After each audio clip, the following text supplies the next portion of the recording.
Kalau ini Ghazali. Karakternya khauf itu ada yang tobi'ah, wahmiyah, ibadah, syirik, maksiat.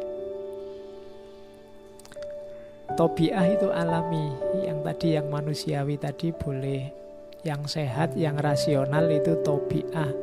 Ada takut yang wahmiyah. Wahmiyah itu ketakutan yang tidak rasional, tidak masuk akal, tidak jelas, kok gitu kok ditakuti. Itu namanya wahmiyah. Yang ditaklukkan yang wahmiyah ini. Kalau yang tobi'ah dikontrol. Yang wajib yang mana? Ibadah. Takut pada Allah itu kan jenisnya ibadah. Kalau ini wajib, kamu harus takut sama Allah. Ketakutan di bawahnya yang tobi'ah, kontrollah jangan sampai nabrak ketakutanmu pada Allah. Kalau masih ada ketakutan yang wahmiyah, taklukkanlah. Jangan sampai kamu takut yang tidak jelas. Yang sama sekali jangan syirik. Takut tadi yang harusnya pada Allah, kamu tempelkan pada yang bukan Allah. Nah ini tidak boleh. Jadi ini takut yang punya konotasi sampai kamu menyerah mempertuhankan. Itu yang tidak boleh. Kalau tobi'ah masih boleh. Malam-malam gelap-gelap, wah saya tidak berani masuk kamar sana. Ngeri kalau di sana. Itu sebenarnya natural alami. Kamu tidak usah jawab gitu aja kok takut itu ya sama Allah ya. Tidak begitu. Ya, ayo mas maju pidato. Waduh gemeteran ya aku takut. Katanya beriman. Ya takut itu sama Allah. Ya tidak begitu. Itu tobi'ah, tidak apa-apa. Wajar, dikontrol saja.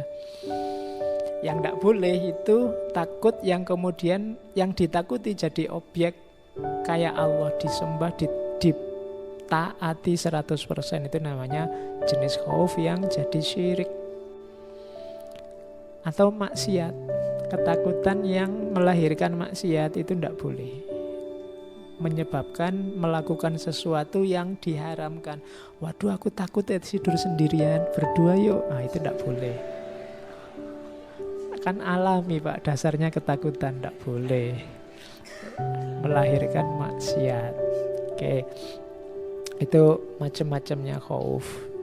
Kalau katanya Ghazali, dasarnya khauf itu makrifat. Tidak mungkin khauf itu dipaksa. Saya tak takut padahal nggak takut, itu tidak bisa. Untuk bisa ketakutan pada Allah itu muncul, harus kenal siapa Allah, siapa dirimu. Otomatis kamu akan takut, kamu akan gentar di hadapan Allah. Orang yang masih berani sama Allah, mungkin dia ngerti Allah itu siapa, tapi dia tidak makrifat pada Allah. Jadi tidak kenal. Beda kan kenal sama ngerti itu. Dia tidak sadar siapa Allah itu sehingga dia tidak takut sama Allah. Maka tahu dan sadar tentang Allah, makrifat tentang Allah itu jadi dasarnya khauf. Kenali dirimu, kenali Allah, maka otomatis kamu akan takut sama Allah. Manusia yang paling takut pada Allah bisa dijamin dialah yang kenal dirinya dan kenal Allah. Makanya yahsyallahu min ibadihil ulama. Hanya orang-orang berilmu yang bisa takut sama Allah. Karena ketakutan itu tidak bisa dimanipulasi. Kalau kepatuhan bisa, kamu paksa-paksakan untuk sholat, kamu paksa-paksakan puasa bisa. Tapi dipaksa takut tidak bisa. Kalau dasari tidak takut. Untuk bisa takut, katanya Ghazali, jalurnya adalah makrifat. Makrifat itu berarti paham, kenal, sadar tentang siapa kita, siapa Allah. Kalau kamu kenal siapa itu raja, siapa itu presiden, kan orang ini raja loh, presiden loh, otomatis kan kamu langsung gentar. Kayak kamu naik motor tiba-tiba dicegat orang, begitu ngerti, oh itu polisi tuh, langsung gentar. Kenapa? Kamu makrifat tentang hubunganmu dengan polisi. Sehingga muncul Khaufnya muncul. Nah, sama Allah usahakan sampai level ini. Kamu tidak memaksa dirimu tapi otomatis takut. Kalau mau melakukan kejelekan, takut aku sama Allah. Nah, itu berarti kamu sudah jadi. Keimananmu sudah mantap. Tapi kalau ini masih belum, ya masih dipaksa-paksa menghindari maksiat, dipaksa-paksa, harus kamu tumbuhkan lagi, harus naik level lagi. Kalau di Ghazali dasarnya ma'rifat. Ini tidak bisa dibikin-bikin. Implikasinya apa? Orang yang takut pada Allah itu biasanya tawadhu. Tawadhu itu antitesisnya sombong. Jadi ya tawadhu tidak identik dengan kalau jalan menunduk ya. Kesannya begitu, kalau ada mahasiswa kok jalannya nunduk, tawadhu sekali dia. Enggak. Kalau ukurannya itu ya sekarang hampir semua orang tawadhu. Kadang ngobrol sama mahasiswa aja kita dicuekin, dia nonton HP ini, tawadhu sekali, menghadap ke bawah.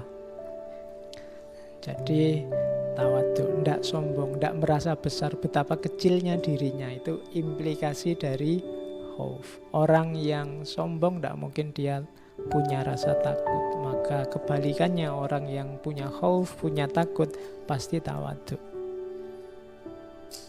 Kemudian orang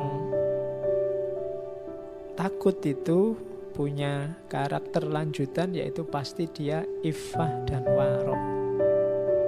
Iffah itu menjaga diri, warok itu hati-hati dari dosa besar maupun dosa kecil. Itu namanya wirai, termasuk hati-hati dari syubhat. Itu namanya orang wirai. Oh, ini tidak jelas ya, halal apa haram, sudahlah dipending nanti dulu aja, ditinggal dulu. Itu namanya syubhat. Itu orang wirai begitu.